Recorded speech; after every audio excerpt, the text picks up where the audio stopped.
मुल्क में इलेक्शन 8 फरवरी को कराने पर सदर और इलेक्शन कमीशन का इत्तफाक। सुप्रीम कोर्ट में हतमी तारीख आज कंफर्म हो जाएगी। गुज़श्ता रोज़ चीफ जस्टिस काजी फैज़ ईसा ने रिमार्क्स दिए थे कि इंतखाबात की तारीख देने के बाद किसी दरख्वास्त को नहीं सुना जाएगा, ना तारीख में तौसी की इजाज़त दी जाएगी। जो भी तारीख तय की जाए उस पर सदर समेत सबके दस्तखत हों। इलेक्शन कमीशन अरकान के हमरा सदर से मुशावरत के बाद चीफ इलेक्शन कमिश्नर ने कहा, इतवार की वजह से 11 फरवरी की तारीख दी थी। हर कोई कहता है इलेक्शन शफाफ हो, लेकिन मुदाखलत भी की जाती है। इंतखाबात में बल्ले का निशान भी बैलेट पेपर पर होगा।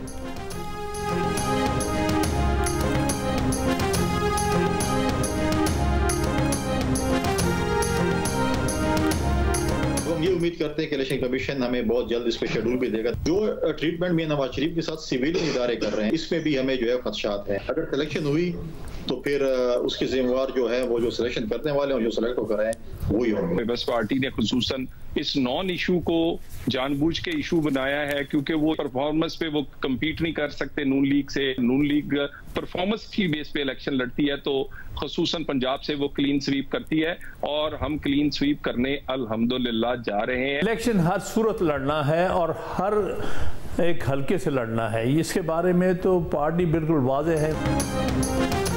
इलेक्शन तारीख के ऐलान पर सियासी जमातें मुतहरिक। आसिफ जरदारी कहते हैं अगली हुकूमत पीपल्स पार्टी बनाएगी। पार्टी तर्जुमान कहते हैं तहरीक इंसाफ से राब्ता नहीं हुआ, मगर मुस्तकबिल के हवाले से कुछ नहीं कह सकते।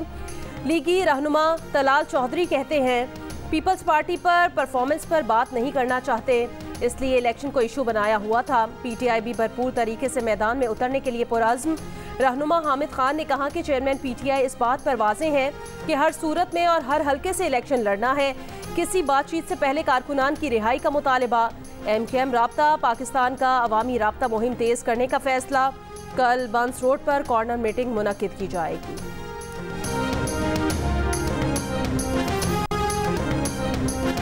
27 रोज बमबारी के बाद गजा शहर का टैंकों से मुहासरा। इसराइल ने चारों तरफ से घेर लिया। फलस्तीनियों का कत्लेआम तेज होने का खदशा। बमबारी भी जारी। शहीद फलस्तीनियों की तादाद 9200 हो गई। 24,000 फलस्तीनी जख्मी। जबालिया कैंप पर एक और हमले से 30 और अलबरेज पनागुज़ीन कैंप पर बमबारी से 29 फलस्तीनी शहीद। रिहायशी इमारत पर बम गिराने से भी 15 अफराद जाँ बहक। खान यूनिस में घर पर बमबारी। फलस्तीन टीवी के सहाफ़ी मोहम्मद अब्बू हितब और उनकी बीवी, बेटे और भाई समेत 11 अहले खाना शहीद। एक और सहाफ़ी मोहम्मद अल बियारी भी हदफ बना दिए गए। हमास का इस्राएली फौज पर बड़ा हमला। 6 टैंकों समेत 9 फौजी गाड़ियां तबाह। इस्राएली अफसर समेत हलाकतें 19 हो गईं। मुजाहमती तंजीमों का इस्राएली फौज की बटालियन के हेडक्वार्टर पर भी धावा। शीबा फार्म्स के इलाके में बटालियन पर ड्रोन हमले से जानी नुकसान का दावा। अल-क़स्साम का लेबनान से शिमाली इसराइल में रॉकेट हमला। इसराइली इलाके करियात शमूना में 12 रॉकेट फायर किए गए। हर तरफ आग ही आग। हिजबुल्लाह की जानिब से इसराइल की 19 फौजी चौकियों पर हमले। हिजबुल्लाह के सरबराह हसन नसरुल्लाह आज नमाज जुमा के बाद अहम खिताब करेंगे। अल-कुद्स की आज़ादी के लिए शहीद और महाज जंग पर मौजूद अफराद से मुतालिक अहम बयान मुतवक्के।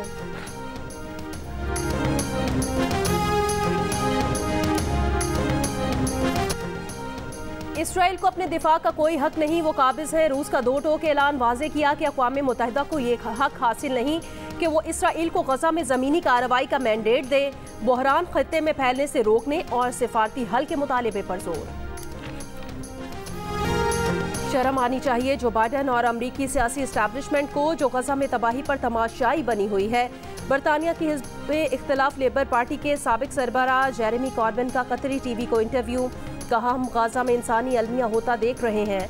लंदन के लेबर मेयर सादिक खान ने कहा कि गजा में जो हो रहा है वो इसराइली हुकूमत के इक़दामात का नतीजा है।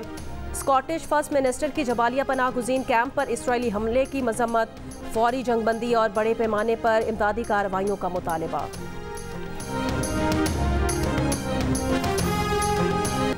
फ़लस्तीन की माएँ बहनें आपकी जानिब देख रही हैं। कराची में JUI की तूफ़ान अक्सा कॉन्फ्रेंस से हमास के सरबराह इस्माइल हनिया का वीडियो लिंक पर खिताब।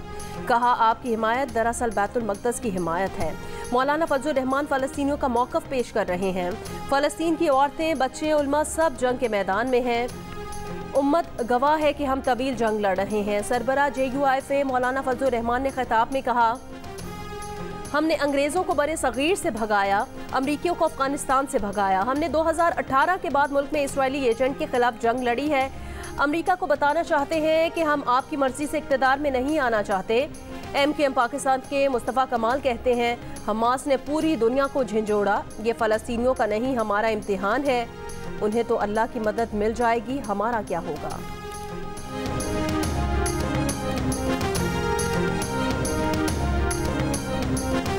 आइंदा जो पार्लियामेंट है ये निगरान हुकूमत का कॉन्सेप्ट जो है इसको भी ख़त्म कर दे। बनाया इसलिए गया था केयर टेकर मोड के वो न्यूट्रल होंगे और वो जो इलेक्शंस हैं वो साफ शफाफ होंगे और कोई एक दूसरे के ऊपर उंगली नहीं उठा सकेगा कि इलेक्शन में रिगिंग हुई। लेकिन लगता ये है कि वो जो केयर टेकर का कॉन्सेप्ट है वो शायद कामयाब नहीं हुआ और इसको अब तब्दील करना या बेहतर करने की ज़रूरत है। निगरान हुकूमत होनी चाहिए या नहीं होनी चाहिए? मेरी राय ये है कि ये तबाही के अलावा कुछ नहीं। निगरान हुकूमत नहीं होनी चाहिए, बिल्कुल ये खत्म होना चाहिए। दुनिया में तजर्बा नाकाम हुआ और आईनी तरमीम के जरिए निगरान हुकूमत का खात्मा कर दें। इलेक्शन कमीशन को भले 10 गुना और इम्पावर कर दें। निगरा हुकूमत का तस्वुर नाकाम हो चुका है, निगरा हुकूमत नहीं होनी चाहिए। प्रोग्राम कैपिटल टॉक में तहरीक इंसाफ के रहनुमा बैरिस्टर अली जफर और मुस्लिम लीग नून के रहनुमा बैरिस्टर जफरुल्लाह खान का इत्तफाक। बैरिस्टर अली जफर ने कहा, निगरा हुकूमतों को इसलिए बनाया गया था कि वो न्यूट्रल होंगी और साफ शफाफ इलेक्शन होंगे, मगर निगरा हुकूमतें नाकाम रही हैं। बैरिस्टर जफरुल्लाह खान ने कहा कि निगरा हुकूमतें तबाही हैं, आईनी तरमीम के जरिए निगरा हुकूमतों का खात्मा होना चाहिए और इलेक्शन कमीशन के इख्तियारात में इजाफा कर दिया जाए। मुस्लिम लीग नून के सेनेटर इरफान सिद्दीकी कहते हैं, निगरा हुकूमत का जो तमाशा है उसे ख़त्म होना चाहिए, मौजूदा हुकूमत को अबूरी हुकूमत बना दिया करें।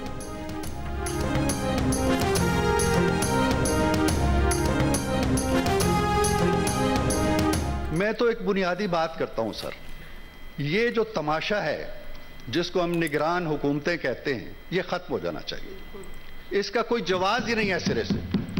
दुनिया के अंदर 200 ममालिक हैं आपके, किसी एक मुल्क के अंदर ये नहीं हो रहा है। पाकिस्तान में गैर कानूनी तारिकीन के खिलाफ ऑपरेशन का तीसरा दिन, तोरखम के रास्ते अफगान बाशिंदों की वापसी तेज। गुज़श्ता रोज खैबर कैंप से 5650 अफगान वतन रवाना हुए। चमन के कैंपों में 6000 गैर कानूनी गैर मुल्की ठहरे हुए हैं। कराची के इलाके सोहराब गोट में गैर कानूनी तौर पर मुकीम अफराद के खिलाफ पुलिस का आज फिर ऑपरेशन। बलोचिस्तान के निगरान वज़ीर इत्तलात जान अचकजई का कहना है, गैर कानूनी गैर मुल्कियों को निकालने का काम 2 माह तक चल सकता है। कराची के इलाके कोरंगी में दुकानदार ने डकैती की कोशिश नाकाम बना दी। दुकानदार की फायरिंग से एक डाकू हलाक और साथी फरार हो गया। सेनेट ने नैब तरमीमी ऑर्डिनेंस में 120 दिन की तौसीक कर दी। तौसीक की करारदाद कसरते राय से मंजूर। मुस्लिम लीग नून के आज़म नज़ीर तारड़ ने कहा, अवाम के लिए कानून साजी का इख्तियार पार्लियामेंट का है। अहम कानून मामला सिलेक्टेड बेंच के सामने रखे जाते थे। चीफ जस्टिस ने सारा बेंच बिठा दिया। इसाक डार ने कहा, माजी में खराब की गई चीज़ों को अब दुरुस्त होना चाहिए। सियासी इंतकाम का निशाना बनाया गया। अज खुद नोटिस पर कई फैसले मुतनाज़े हैं। पैनमा इनमें से एक है। सेनेटर कामरान मुर्तज़ा की नैब तरमीमी ऑर्डिनेंस में तौसीक की मुखालफत। कहा, ऑर्डिनेंस में तौसीक सोचे समझे बगैर की गई। ताहिर बजिंजो ने कहा, नैब बदबूदार लफ्ज़ है, हमेशा मुखालिफिन को दबाने के लिए इस्तेमाल हुआ। कई रोज से एक बात चल रही है कि खान साहब को स्लो पॉइजनिंग की जा रही है और इसमें कितनी सदाकत है, आपने भी चेक किया? मुझे जो मैंने उनको देखा और जितना तिब्बी मायना या ब्रीफली उनको एग्जामिन किया और उनको देखा, उसमें मुझे तो ऐसी कोई चीज़ वाज़ेह तौर पर नहीं नज़र आई और वो बल्कि हशाश और खुश और एक्टिव और जैसे उनका नॉर्मल सेहत अच्छी है उसी तरह मुझे दिखे और उसी तरह से नज़र आए। शौकत खाना अस्पताल के डॉक्टर फैसल सुल्तान ने चेयरमैन पीटीआई को स्लो पॉइजन दिए जाने के दावों की तरदीद कर दी। कहा, चेयरमैन पीटीआई से मुतालिक स्लो पॉइजनिंग की बात दुरुस्त नहीं। जेल में चेयरमैन पीटीआई का मुआयना किया, कोई ऐसी बात नजर नहीं आई। चेयरमैन पीटीआई ने खुराक से मुतालिक कोई शिकायत नहीं की, उनकी सेहत बिल्कुल ठीक है।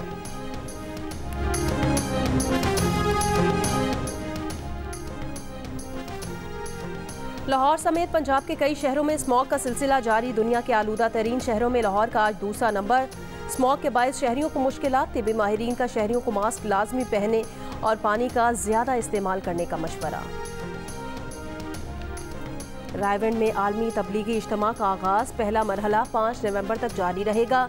तकरीबन 5 लाख अफराद शिरकत करेंगे।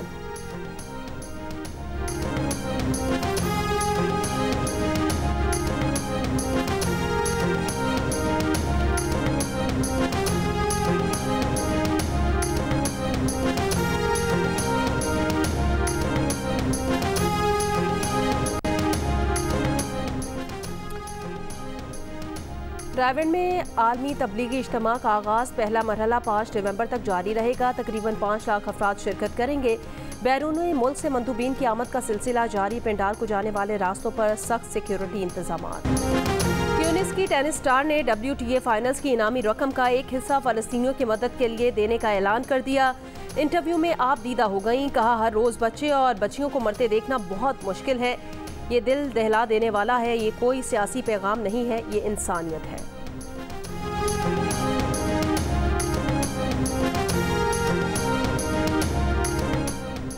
क्रिकेट वर्ल्ड कप में न्यूजीलैंड के खिलाफ अहम मुकाबले के लिए कौमी टीम आज बेंगलुरु में ट्रेनिंग करेगी। मैच कल पाकिस्तानी वक्त के मुताबिक सुबह 10 बजे शुरू होगा। नायब कप्तान शादाब खान की इंजरी में मामूली बेहतरी। न्यूजीलैंड की टीम फिटनेस मसाइल का शिकार। कप्तान Kane Williamson, Matt Henry, Lockie Ferguson और जिमी नेशन मुकम्मल फिट नहीं। फास्ट बॉलर काइल जेमिसन आज टीम को ज्वाइन करेंगे। महकमा मौसमियात ने कल बेंगलुरु में बारिश की पेशगोई कर रखी है।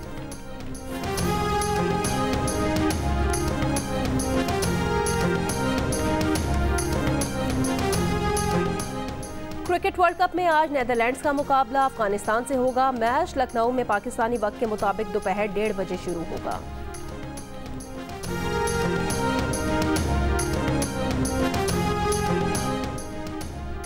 श्रीलंका को शर्मनाक शिकस्त देकर भारत सेमीफाइनल में पहुंचने वाली पहली टीम बन गई। बांग्लादेश के दोनों ओपनर 0 पर आउट। 3 रन्स पर 4 विकेटें, 14 रन्स पर आधी टीम पवेलियन लौटी और 55 रन्स पर काम तमाम। भारत ने श्रीलंका को 302 रन से हरा दिया। मोहम्मद शामी ने 5 और मोहम्मद सिराज ने 3 विकेटें हासिल की। भारत ने पहले खेलते हुए 8 विकेटों के नुकसान पर 357 रन बनाए थे। शुभमन गिल 92 रन बनाकर टॉप स्कोरर रहे। पॉइंट्स टेबल पर भारत 14 पॉइंट्स के साथ पहले नंबर पर आ गया। साउथ अफ्रीका दूसरे, ऑस्ट्रेलिया तीसरे, न्यूजीलैंड चौथे और पाकिस्तान 5वें नंबर पर है।